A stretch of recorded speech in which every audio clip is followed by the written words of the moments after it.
Good evening. My name is James Christopher Patrick Gaffigan, and I am the new whiskey expert here at Sotheby's. Now, I'd like this replaced. Thank you.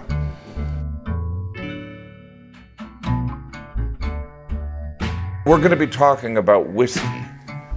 And why are we talking about whiskey? Because I am a self-appointed whiskey expert. There are stages to a bourbon obsession, right? The first stage is the awakening.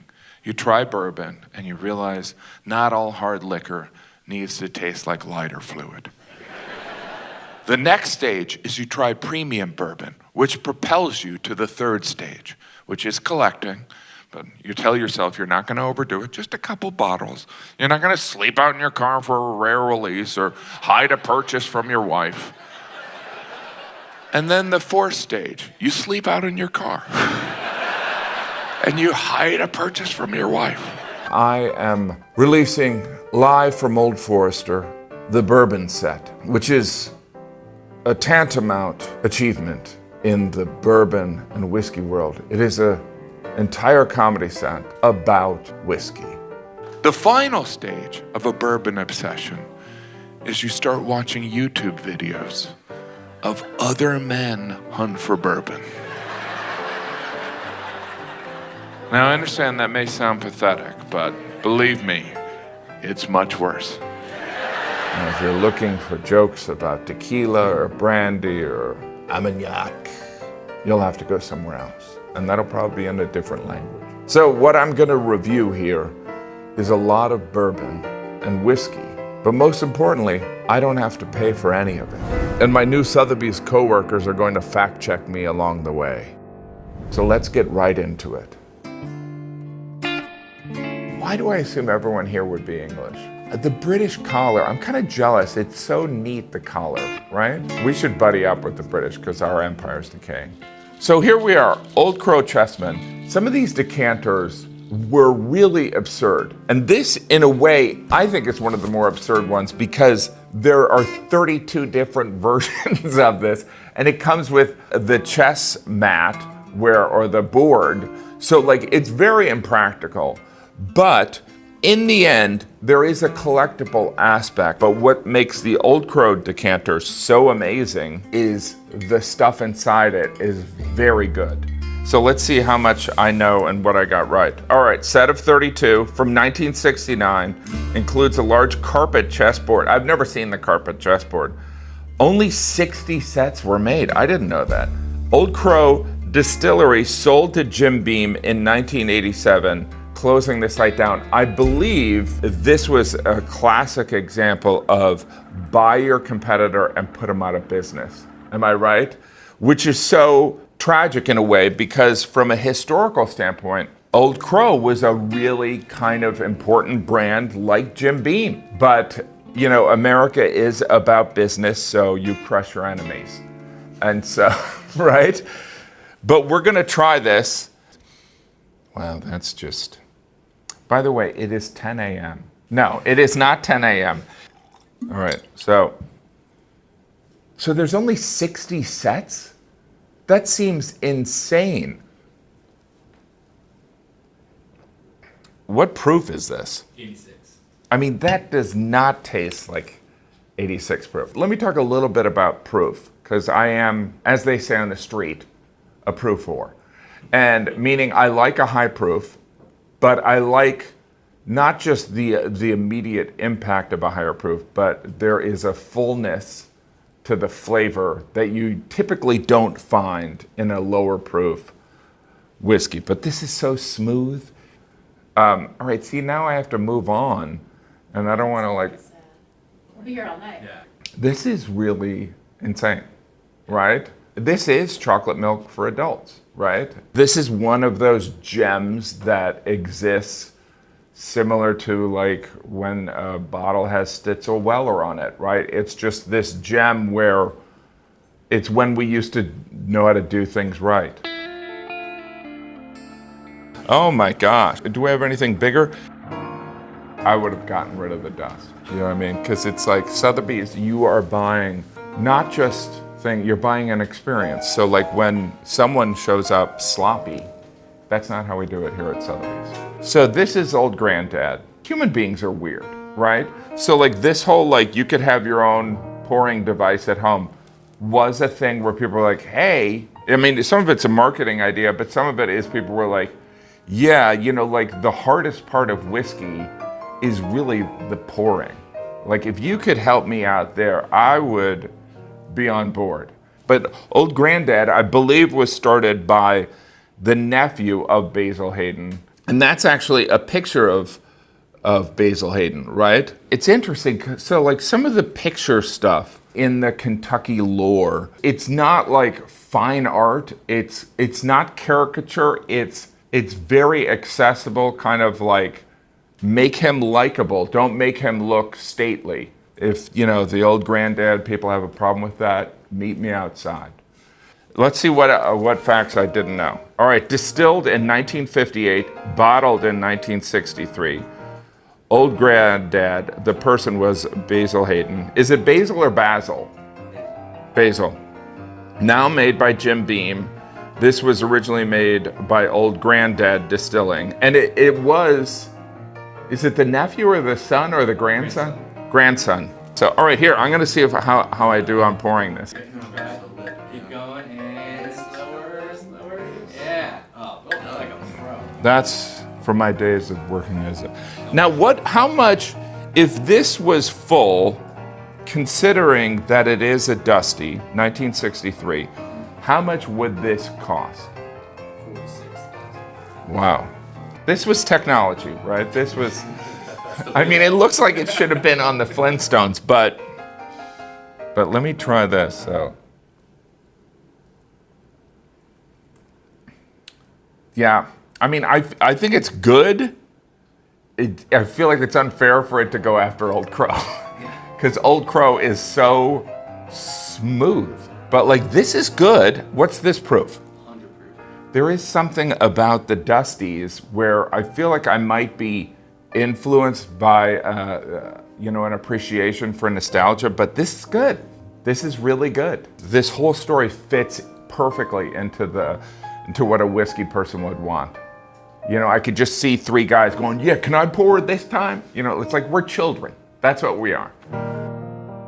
The thing that I love about Kentucky is this true kind of American melting pot thing. Okay, so here we are. This is wild turkey. What if I didn't know how to pronounce turkey? Wild turkey. Here's where I'm going to claim ignorance. It's like, and this is where people are going to be like, he doesn't know that. Like, I know that Austin Nichols is a very unique aspect of wild turkey, but this is 12-year-old. This feels like a Dusty. Like, this is a Japanese import. I mean, the Japanese so instrumental in keeping American whiskey alive. We owe a lot to the Japanese, and I'm not just saying that because I'm Japanese. All right, here, let me read this. So, bottled in 1992, Japanese export bottling. Austin Nichols was a wholesale in the mid-19th century that found the company that would later, I didn't know that, would later become Wild Turkey. Let's check this out. What do we got? 12 years. And so this is 92. We are deep into bourbon is struggling. But Wild Turkey, there was a consistency among Wild Turkey and Beam. So, but like, it was the low point of the whiskey world, right? And this is, I love this old bottle. Oh, see, this is, yeah, that smells different. And again, you'd think I would be able to articulate it, but it smells completely different from the other two. I like Wild Turkey. I feel like Wild Turkey is one of those that it's not as sexy as the Buffalo Trace. You know, like, this is good, but it's not like, oh my gosh, like maybe my palate hasn't gotten here yet. Does that make sense? Anyway, I'm a great guy. It's so weird to think of 1992 as an old time. I mean, I was out of college for 4 years. All right, I like it.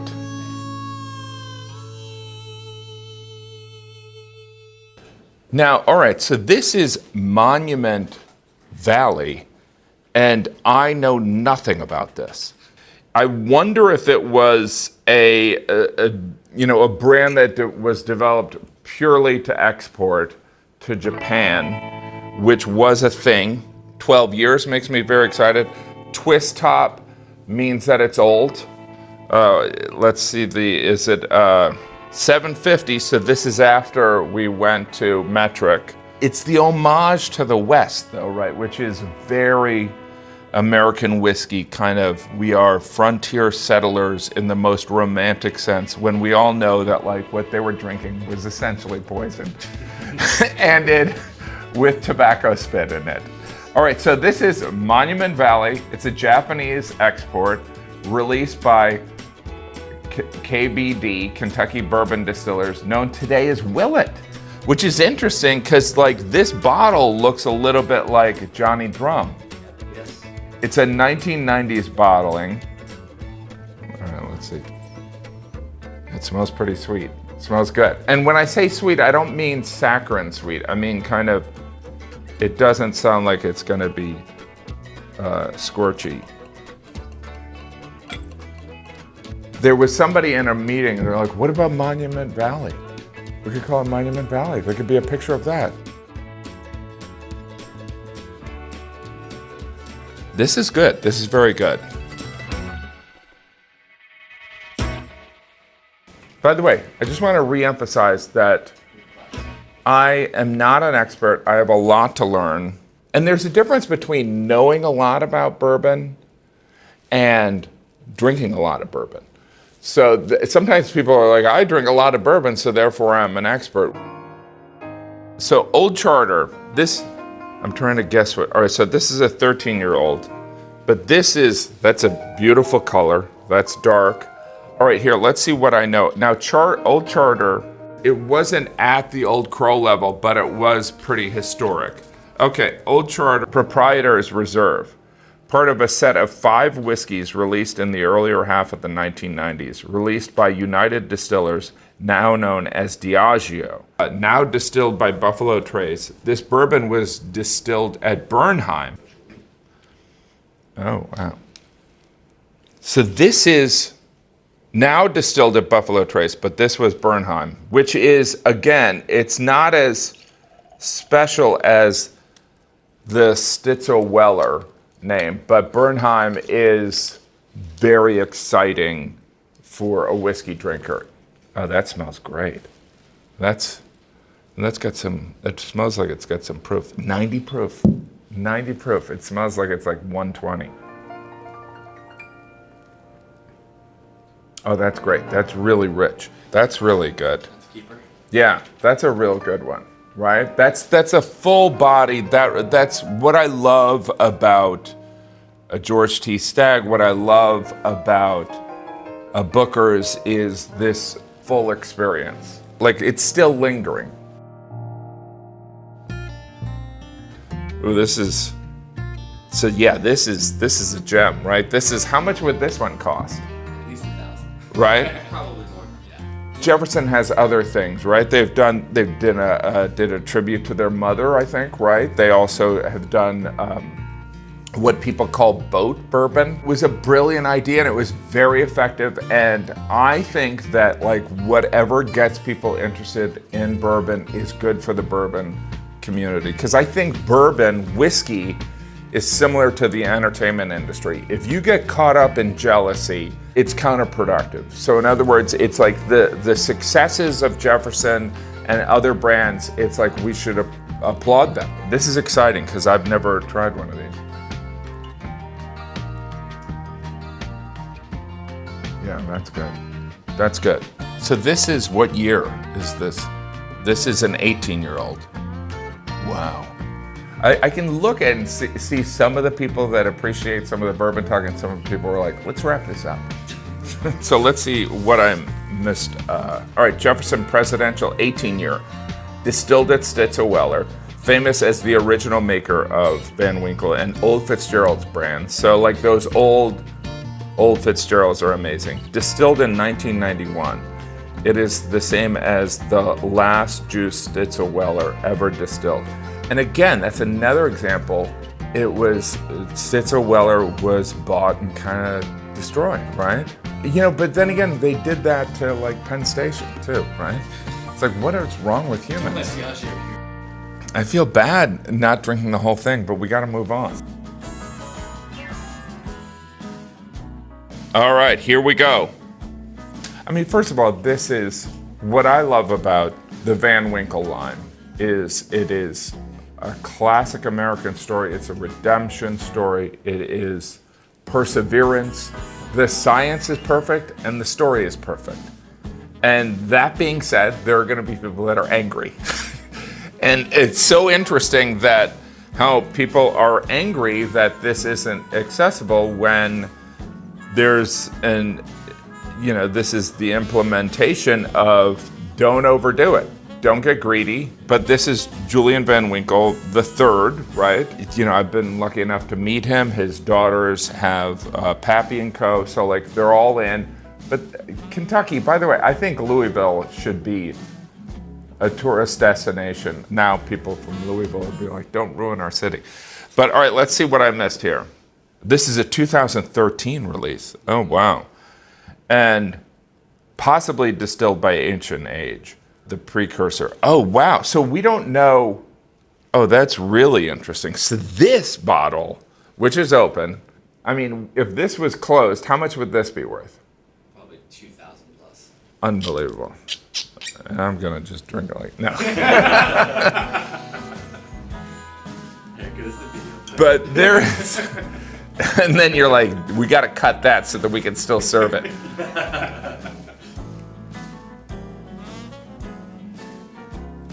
Yeah, wow. Yeah, that's good. That's good. And some of it, I just respect the story too. You know what I mean? It's kind of, don't hate the player, hate the game.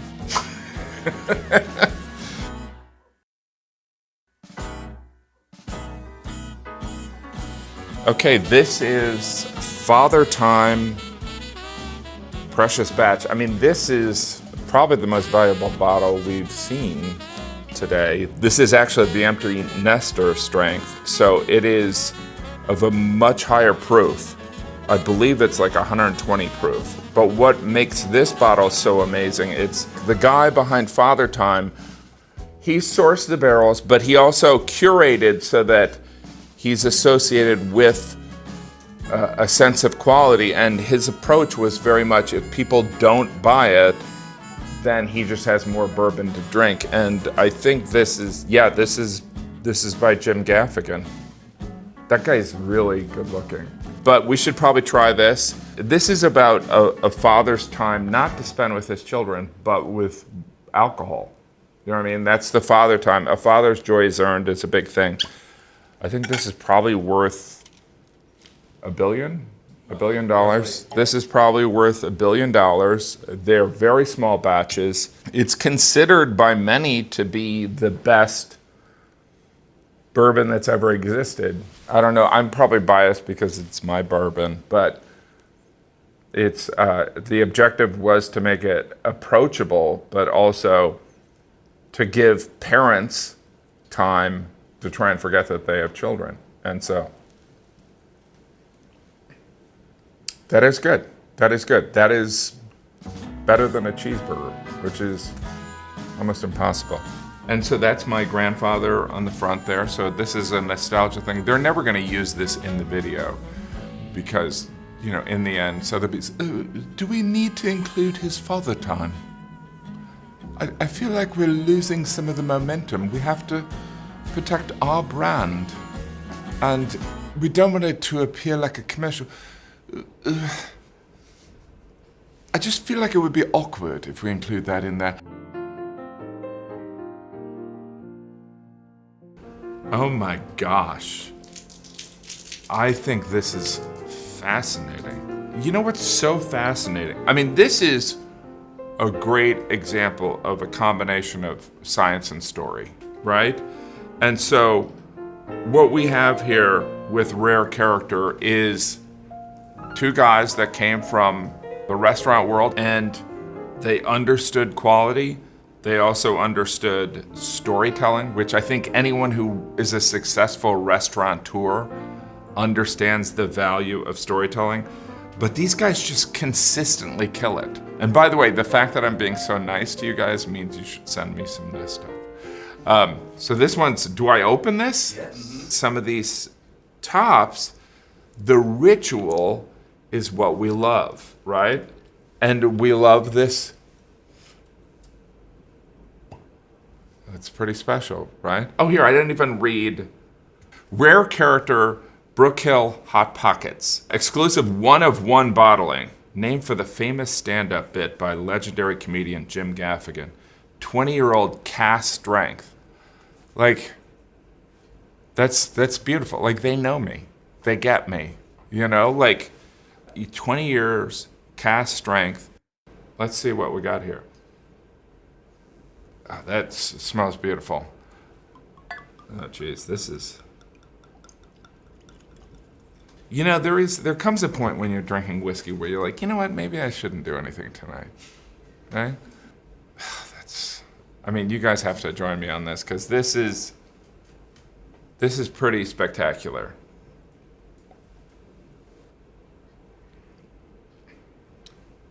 Wow. I'm not kidding. Grab a Glencairn. This has been Jim Gaffigan, and I don't even appear drunk. And but I've tried all these whiskeys for you because I care about you. I don't know which camera to look at. I've tried all these whiskeys because I care about you. And let me tell you, the Sotheby people have treated me well, and you can never make a mistake in drinking quality whiskey. And I'd appreciate it if you would go and check out my Live from Old Forester, the bourbon set, if you want to hear me talk more about bourbon, because I believe I just want to hear more about bourbon all the time. Anyway, I'll say it once. Cheers.